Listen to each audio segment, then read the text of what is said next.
प्रिय मित्रों नमस्कार।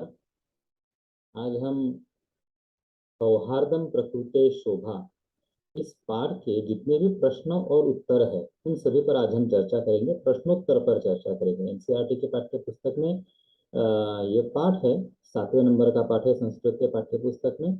और उसके नीचे जो भी प्रश्न होंगे जैसे एक अपदेन है, पूर्ण वाक्य न है, तो यहाँ पर मैं आपके लिए सभी प्रश्नों के उत्तर लेकर आ रहा हूँ। अब उन प्रश्नों का विश्लेषण भी मैं यहाँ पर करूंगा, यानी किसी अगर प्रश्न का उत्तर ये अमुक उत्तर ही आया है तो अमुक ही उत्तर क्यों आया है, इस पर भी आप यहाँ पर हमें चर्चा मिलेंगी। दूसरी बात यह है कि ये जो वीडियो है थोड़ा लंबा जा सकता है क्योंकि बहुत सारे प्रश्नों की हमें इसके अंदर चर्चा भी करनी है।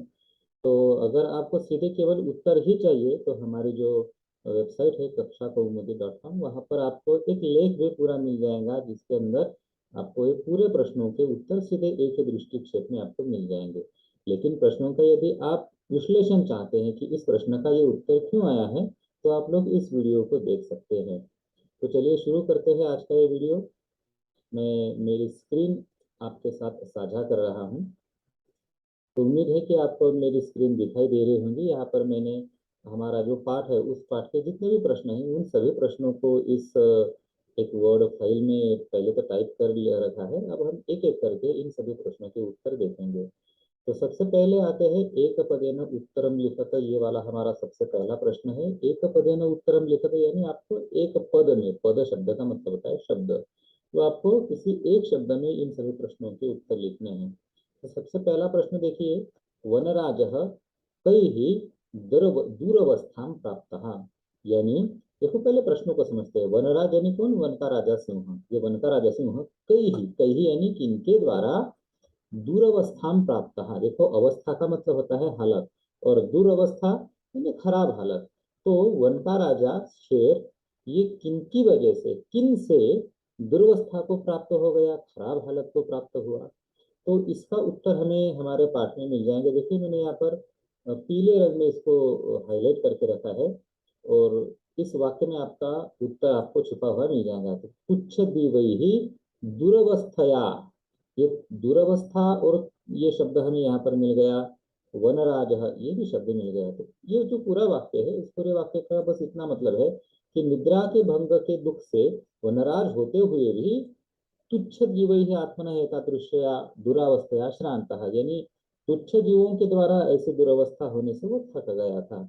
तो हमारा ये जो प्रश्न है इस प्रश्न का उत्तर है तुच्छ जीव ही। तो चलिए मैं यहाँ पर इसको लिख लेता हूँ।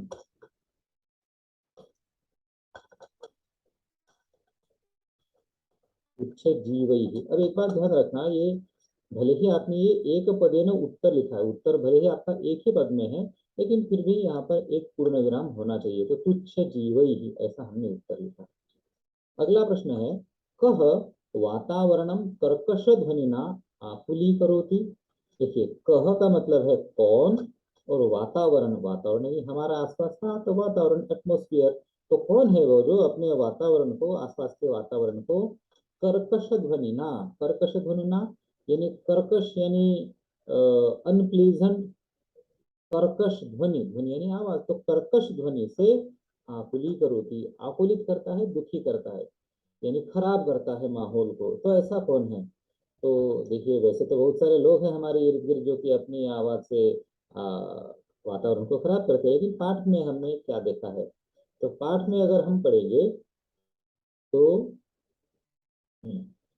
तो इस वाले वाक्य को आपको देखना पड़ेगा। पिकहा, पिकह यानी कोयल। ये कोयल जब बात करता है कौवे से, तो उस वक्त वहां पर देखिए ये कोयल कौवे के साथ बात कर रहा है और उनसे कहता है कि तू तो जहां वहां का इति कर्कश ध्वनिना वातावरणम आकुली करोशी। आपको यहाँ पर इसका उत्तर मिल जाएगा। तो अब ये जो कोयल है, कोयल कौवे के साथ बात कर रहा है, तो इसका उत्तर का कह, कौवा ही है। तो चलिए हम इस उत्तर को लिखते हैं। उत्तर बनेगा का कह और बाद में पूर्ण विराम, फुल स्टॉप। अगला प्रश्न देखिए, काकचेष्ट विद्यार्थी कीदृश छात्र मन्यते। देखिए एक कौवा जब अपनी सफाई में कुछ कहता है तो ये वाक्य वो कहता है। हम पाठ में देखते हैं इसका उत्तर आपको कहाँ मिलेगा। देखिए ये काक, ये कौवे का यहाँ पर संवाद है, और यहाँ पर कौवा हमें बता रहा है काक चेष्ट विद्यार्थी आदर्श छात्र मन्यते। तो आदर्श छात्र ये हमारा उत्तर है।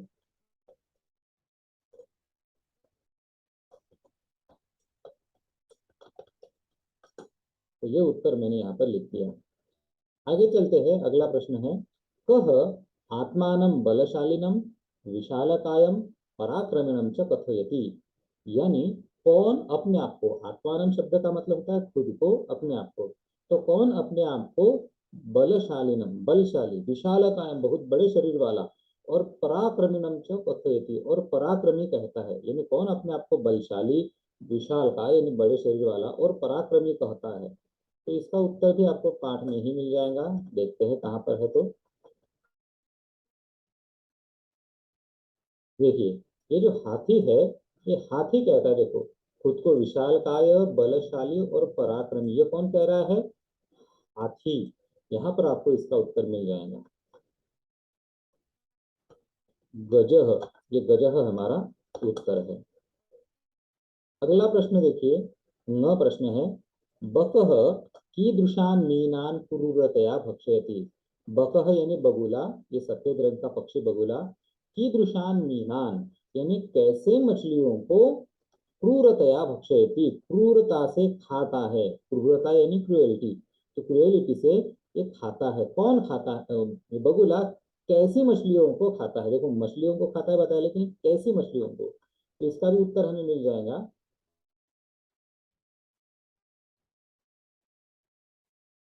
देखिए ये जो मयूर है, मयूर है यानी मोर, पीकॉक, ये जब बगुले के साथ बात करता है तो तब वहां पर ये वाक्य कहता है वो, वरा तान मीनान छलेन अधिगृह्य क्रूरतया भक्षयसी। देखो वराकान मीनान, ये हमें यहाँ पर उत्तर मिल गया है।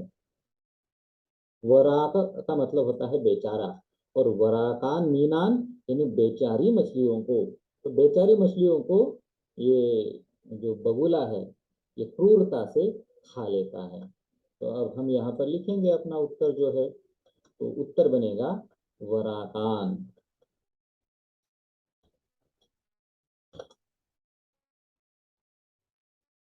तो चलिए इस प्रकार से हमने ये जो पहला प्रश्न है, इस पहले प्रश्न को पूरा किया है, और अब हम दूसरे प्रश्नों को दूसरे वीडियो में देखते हैं।